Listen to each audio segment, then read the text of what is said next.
నమస్తే, welcome to మన Telugu TV special focus.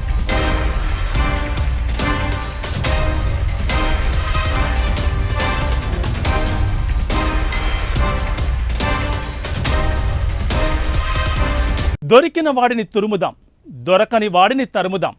అసలు కశ్మీర్లో ఉగ్రవాదం అనేదే లేకుండా చేసి దేశం మేసం తిప్పుదాం అన్నట్లు బోర్డర్లో చకచకా కదులుతోంది భారత్ ఆర్మీ. ఈసారి ఉగ్రవాదుల ఏరివేత చరిత్రలో నిలిచిపోవాలంటూ వ్యూహాత్మకంగా ముందుకెళ్తోంది. టెర్రరిస్టులకు సపోర్ట్ చేస్తున్న స్థానికులను సైతం వేటాడుతోంది. శత్రువుల కత్తుకలు కత్తిరించేందుకు జవాన్లు చూపిస్తున్న జోరు పాపాల పాకిస్తాన్ను గజగజ వణికేలా చేస్తోంది.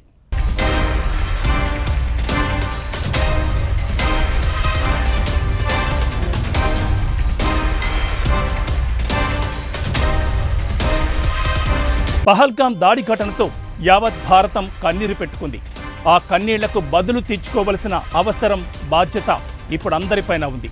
దీంతో ఉగ్రవాదంపై ఉక్కుపాదమన్న రెగ్యులర్ మాటకు విరుద్ధంగా ఫుల్ ఫోర్స్తో కదులుతోంది భారత్ బలగం. ఉగ్రవాదం అంతు తేలాలి, లెక్కకు లెక్క పక్కాగా అప్పజెప్పాలి.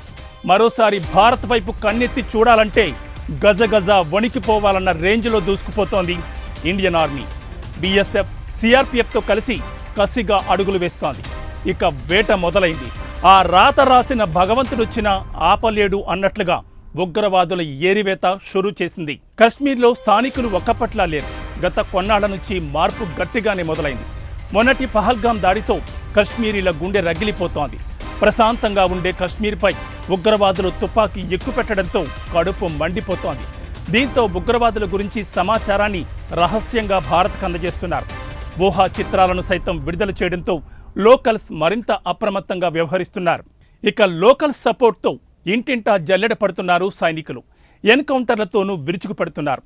బందిపోరా ఎన్కౌంటర్లో లష్కరే తోయిబా టాప్ కమాండర్ అల్తాఫ్ను హతమార్చారు. ఉగ్రవాది ఆసిఫ్ షేక్ ఇంటిని ఐఈడీ బాంబులతో పేల్చేశారు. మరో టెర్రరిస్ట్ ఆదిల్ నివాసాన్ని కూడా కూల్చిపడేశారు. అంతేకాదు, ఉగ్రవాదులతో సంబంధాలున్నాయని తెలిసినా అంతు చూస్తున్నారు. కశ్మీర్ చుట్టూ నిత్యం పహారా కాస్తూ బూట్ల సౌండ్తోనే బెంబేలెత్తిస్తున్నారు.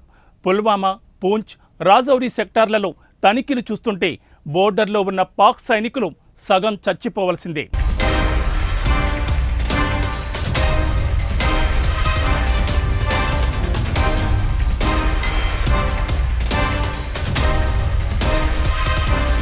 కేవలం కశ్మీర్లో మాత్రమే కాదు, పంజాబ్ బోర్డర్లో శత్రు దేశానికి సైతం చెమటలు పట్టేలా బలగాలు మోహరించాయి.